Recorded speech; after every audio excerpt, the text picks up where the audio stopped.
இங்க ஒரு பையன் பேஸ்பால தூக்கி அடிக்க அது பக்கத்துல இருக்கிற சயின்டிஸ்ட் வீட்டு கண்ணாடியை உடைச்சிக்கிட்டு அங்க இருந்த மிஷின்ல பட்டு அது தானா ஆனாகி அதுல இருந்து அந்த லேசர் ஆப்போசிட்ல இருந்து சோஃபால பட்டு சின்னதாயிடுது. பேஸ்பால் எடுக்கிறதுக்காக சயின்டிஸ்டோட பசங்களோட சேர்த்து 4 பசங்களும் உள்ள வர அந்த லேசர் பட்டு அவங்களும் சின்னதாயிடுறாங்க. வீட்டுக்கு வந்த சயின்டிஸ்டும் அவனோட இன்வென்ஷனை யாருமே ஏத்துக்கலன்ட்டு நேரா வந்து அந்த மிஷினையே அடைச்சு உடைச்சிடலாம். அதை பார்த்துட்டு பசங்களும் வேணான்னு கத்த இவங்க குட்டியா இருந்ததுனால இவங்களோட சத்தம் யாருக்குமே கேட்க மாட்டேங்குது. சயின்டிஸ்ட் உடைச்சதோட நிக்காம கீழே விழுந்த பார்ட்ஸ் எல்லாத்தையுமே வாரி கொண்டு போய் லான்ல இருக்கிற டஸ்ட்பின்ல போட்டுறான். இப்ப இவங்க அந்த பேகை ஓட்ட போட்டுக்கிட்டு வெளியில வந்தா அந்த லான்ல இருக்கிற புல்லெல்லாமே இவங்களை விட பெருசா தெரியுது. இதனால இவங்க ஒரு காட்டுக்குள்ள மாட்டிக்கிட்ட மாதிரி இருக்கு. சரின்னு அங்க இருந்து நடந்து போனா அங்க ஓடுற சேர் கூட இவங்களுக்கு ஆறு மாதிரி தெரியுது.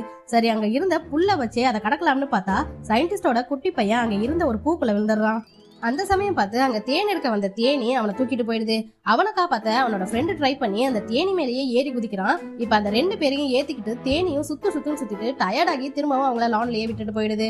அதனால அந்த 4 பேருமே 2 பேரா பிரிஞ்சிடுறாங்க. அதே சமயம் சோஃபா சின்னதா இருக்கிறத பார்த்த சயின்டிஸ்டும் ஐயோ அப்ப பசங்களும் சின்னதா இருப்பாங்களோட்டு பயந்து டஸ்ட்பின்ல வந்து பாக்குறான். பசங்க அங்க இல்ல, அதனால லான்ல தான் இருப்பாங்கன்ட்டு ஒரு பைனாகுலரை வச்சுக்கிட்டு பசங்களை தேடுறான். அப்ப எதாச்சியா அங்க தண்ணி பாய்ச்சிட்டு இருக்க பைப் ஆன் ஆகி எங்க பார்த்தாலும் தண்ணி பாஞ்சு ஓடுது. அது இவங்களுக்கு பெரிய அலை மாதிரி வில எல்லாரும் தனித்தனியா தெரிச்சு ஓடுறாங்க. இப்ப ஒரு வழியா 4 பேரும் ஒண்ணு சேர்ந்துட அப்ப சயின்டிஸ்டோட பொண்ணு சேத்துல விழ போக பக்கத்து வீட்டு பையன் தான் காப்பாத்துறான். இப்படியே அலைஞ்சதுல எல்லாருக்கும் பசிக்க ஆரம்பிக்குது. அதனால அங்க இருந்த கேக் தொண்டை சாப்பிட ஆரம்பிக்கிறாங்க. அப்ப அங்க ஒரு எறும்பு வர அதை கண்ட்ரோல் பண்ணி அது மேல ஏறி எல்லாரும் சவாரி பண்றாங்க. இப்போ நைட் அங்க ஒரு இடத்துல ரெஸ்ட் எடுத்துட்டு இருக்க அங்க இவங்களை கடிக்கிறதுக்காக ஒரு தேல் வருது. அப்ப அந்த எறும்பு அந்த தேல் கூட சண்டை போட்டு பாவம் செத்து போயிடுது. அப்ப அவங்க வீட்டு நாய்க்குட்டி வர அதோட முடிய பிடிச்சிக்கிட்டு எல்லாரும் வீட்டுக்குள்ள போயிடுறாங்க. அப்ப அந்த சயின்டிஸ்டோட பையன் மட்டும் பேலன்ஸ் இல்லாம சயின்டிஸ்டோட பிரேக்ஃபாஸ்ட்லயே போய் விழுந்துடுறான். மத்தவங்க எல்லாம் நாய் சேஃபா டேபிள் மேல இறக்கி விட்டுருது.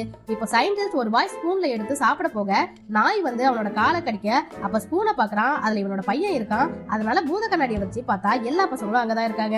இப்போ சயின்டிஸ்ட் மறுபடியும் அந்த மெஷினை ரெடி பண்ணி அந்த லேசரை பசங்க மேல அடிக்க பழையபடியே எல்லாருமே நார்மல் சைஸுக்கு வந்துடுறாங்க.